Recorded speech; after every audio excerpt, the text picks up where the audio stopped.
Hi guys, welcome back to my channel dose and diaries. So already నా previous video చూసినట్టయితే సికింద్రాబాద్ నుండి జమ్మూ వరకు travel చేశాం కదా. సో ఈరోజు జమ్మూలో నెక్స్ట్ డే అంటే డే 1 ఇన్ జమ్మూ అని చెప్పొచ్చు.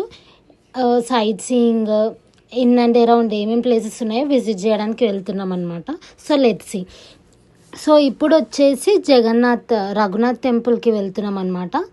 సో రఘునాథ్ టెంపుల్ హిస్టరీ వచ్చేసి ఇది బిల్ట్ చేసింది మాత్రం Maharaj gulab Singh in the year 1835. మళ్ళీ ఇది వాళ్ళ సన్ టేకప్ చేసుకొని 1860లో కంప్లీట్ చేశాడనమాట. మెయిన్లీ ఈ టెంపుల్ ఒక హిస్టరీ ఏంటంటే ఈ టెంపుల్ మొత్తం 7 శిఖరాస్తోని కన్స్ట్రక్ట్ చేశారనమాట. ఈ 7 శిఖరాస్ కూడా లార్డ్ రామకి సంబంధించిన గాడ్సే ఉంటాయి అన్నమాట. మెయిన్లీ మెయిన్ టెంపుల్ వచ్చేసి రామ సీత లక్ష్మణ్ అనమాట.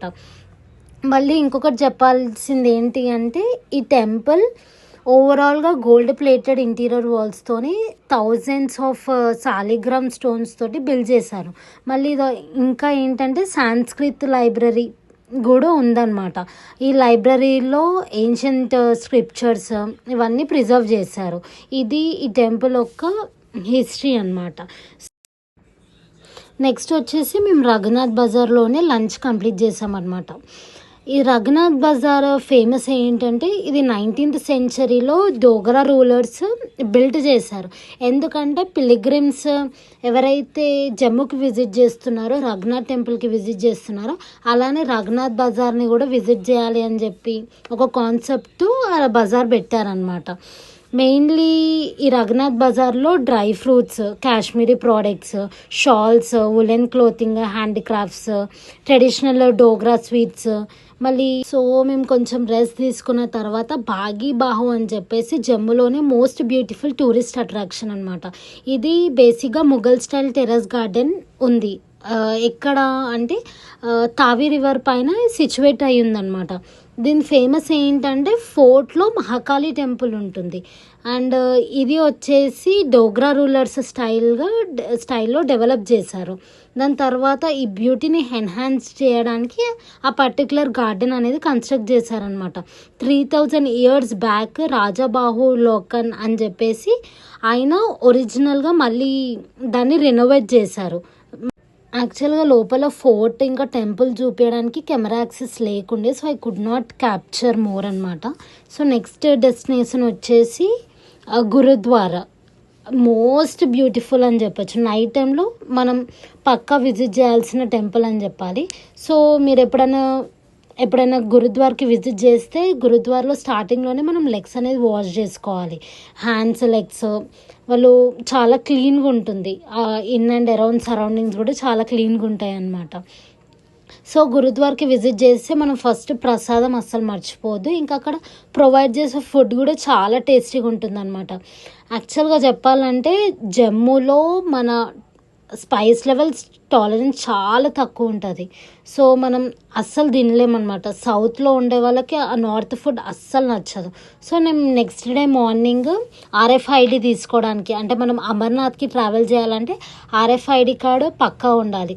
సో అది రిజిస్టర్ చేసుకోవడానికి మేము రైల్వే స్టేషన్కి వెళ్ళామన్నమాట. సో అక్కడే పక్కన సెంటర్ ఉంటే సెంటర్కి వెళ్ళేసి మా RFID కార్డు మేము తెచ్చేసుకున్నాం.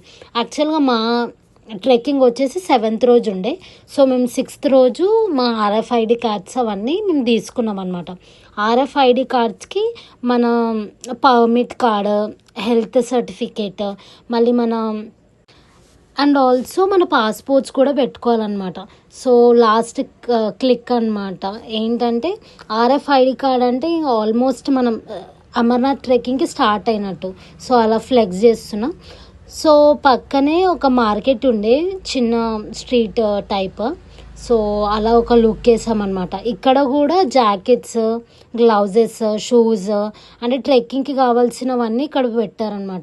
జమ్మూ అంటే మనకి డ్రై ఫ్రూట్స్ చాలా తక్కువ ఉంటుంది. సో మార్నింగ్ స్టార్ట్ అయ్యాం కాబట్టి కొంచెం టీ అండ్ బిస్కెట్స్ అలా తీసుకున్నాం. సో అది RFID కార్డ్ తీసుకోగానే మేము బేస్ క్యాంప్కి వెళ్ళామన్నమాట. Bhagwati Nagar base camp. Bhagwati Nagar base camp నుండే మనకి పహల్గామ్ బస్సెస్ ఉంటాయి. అంటే పహల్గామ్ నుండి చందన్వాడికి వెళ్ళి అక్కడ నుంచి మనం ట్రెక్కింగ్ స్టార్ట్ చేయాలి. సో భగవతి నగర్ బేస్ క్యాంప్లోనే గోశాల పెట్టారనమాట. హండ్రెడ్స్ ఆఫ్ గోశాల ఉంటాయి. అక్కడ ఫుడ్ పెట్టేసి మేము ఇలా లోకల్ కొంచెం బ్రాండెడ్ షాప్స్ అన్నీ అక్కడ ఉంటాయి. సో షాపింగ్కి వెళ్ళామన్నమాట. సో ఇది వచ్చేసి కచోలి అని చెప్పేసి జమ్మూ ఒక ట్రెడిషనల్ ఫుడ్ అనమాట. కచోలి అంటే బేసిక్గా చామగడ్డ అంటాం మన తెలుగు లాంగ్వేజ్లో. చామగడ్డని ఉడకబెట్టేసి లేదా దాన్ని కాల్చి ఆ పీసెస్ ఇంకా కొంచెం స్పైసెస్ వేసి అలా చాట్లాగా ప్రిపేర్ చేస్తామన్నమాట. సో ఇది తిన్న తర్వాత కొంచెం మా స్టమక్ అనేది అప్సెట్ అయింది. ఎందుకంటే స్పైస్ చాలా ఎక్కువ ఉండే. సో అసిడిటీ లాగా అయిపోయిందనమాట. ఏది ఆ లోకల్ డిష్ ట్రై చేయాలని చెప్పేసి అలా మేము ట్రై చేసాము. ఇది వచ్చేసి భగవతి నగర్లో లోపల ఉండే మొత్తం ప్లేస్ అనమాట. సో ఉండడానికి అయితే చాలా బాగుండే. AC rooms. మళ్ళీ ఇదేమో భగవతి నగర్ ఆ బేస్ క్యాంప్లో ఉన్న లంగార్. సో ఫుడ్ అంతా మనకు ఫ్రీ ఉంటుంది అనమాట. సో ప్రతి ఒక్కటి ఉంటుంది మనకు అక్కడ. లైక్ ఫ్రమ్ స్టార్టింగ్ దోసాస్ నుండి చపాతీస్ అయితే మానిటరీ. ఎందుకంటే ఇది వీడియో అనమాట. ప్లీజ్